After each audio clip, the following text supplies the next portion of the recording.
Namaste. In my Facebook post, I had asked some questions regarding this particular palm, the palm line patterns. One of the first thing that I asked was this area where there seems to be a sign which resembles Trishul.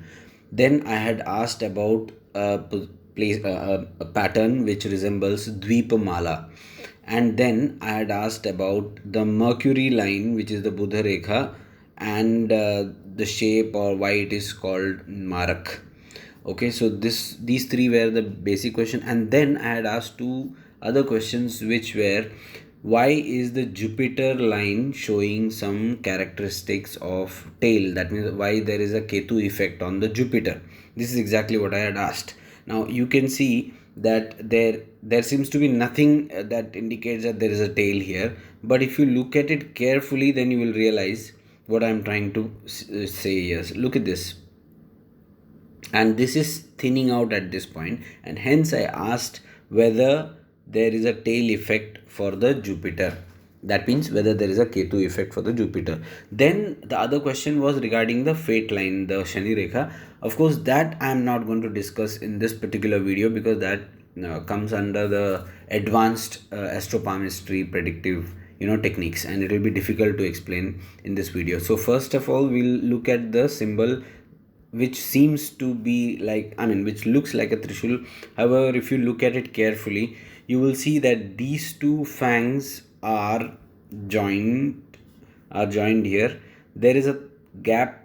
There's a branch, sorry, there is a stem that goes down, and from there is another branch. So this is definitely not a Trishul. So please make sure that whenever you look at any sign in astropalmistry, you should look at it by either zooming in and checking whether these three lines originate from the same point. For example, if it was this way, then I would call it a Trishul, but it is not. So this is definitely not a Trishul. Then comes the Dvipamala, which is clearly seen here. If you look at it carefully, you will see there is a Dvip here, and then there is another Dvip here. Okay, so this, of course, it is forming a Dvip with this. So this is a Dvipmala. Generally, such kind of formations are are categorized in the category where we name it as Rinabandhan.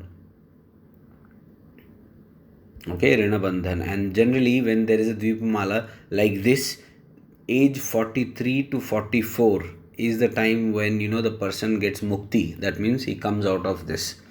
Basically, this is more towards creating some kind of problems. This creates more problems in the family life, married life, or there would be divorce or some kind of progeny issues which is related to the family, married life, partner. That is where Renabandhan comes. Suppose, for example, there are cases where the lady marries a husband, and then after a few years she loses her husband. That is because there was a rina from the past life that had to be paid, and hence the marriage occurred. So such things are there in nadi. So I'm just giving you an idea what it could be. So this formation is one of the formations which indicates Rinabandhan. This is not the only one. There are many. Then we come to the Buddha. Why the Buddha Rekha is a marak in this case? You can observe the way the Buddha Rekha is. It's wavy, but that's not the only thing that is important here. It merges into this part. This is the Vrishchik Rashi, or the 8th house. For any astrology student, that will be very clear why this. Of course, it's not a marak. Marak is 2nd and 7th, but in astropalmistry, this 8th house is considered very dangerous, especially any line that emanates from there and joins the line. Say, for example, if it joins Kuja Rekha or joins Buddha Rekha or any other Rekha, one has to look at the main line. For example, in this case, it is Buddha Rekha which was already wavy, and this line from the Vrishchik, that is from the 8th house, joins this particular Rekha. In such a case, this becomes very marak. So these are little this is a little different from the normal Jyotish principles, but this is how we see it. It can cause health issues, it can cause terminal illness as well, or some major health issues. It could also cause problems in the spine or nerves, such kind of ailments. Okay, so this is what we do when we see, this is what we say when we see this particular formation. Then the last one is the Jupiter line. And the Jupiter, as I told you, that there is a tail formation. That means what? There is a Ketu effect on it. You can see that this particular line thins out as it comes here.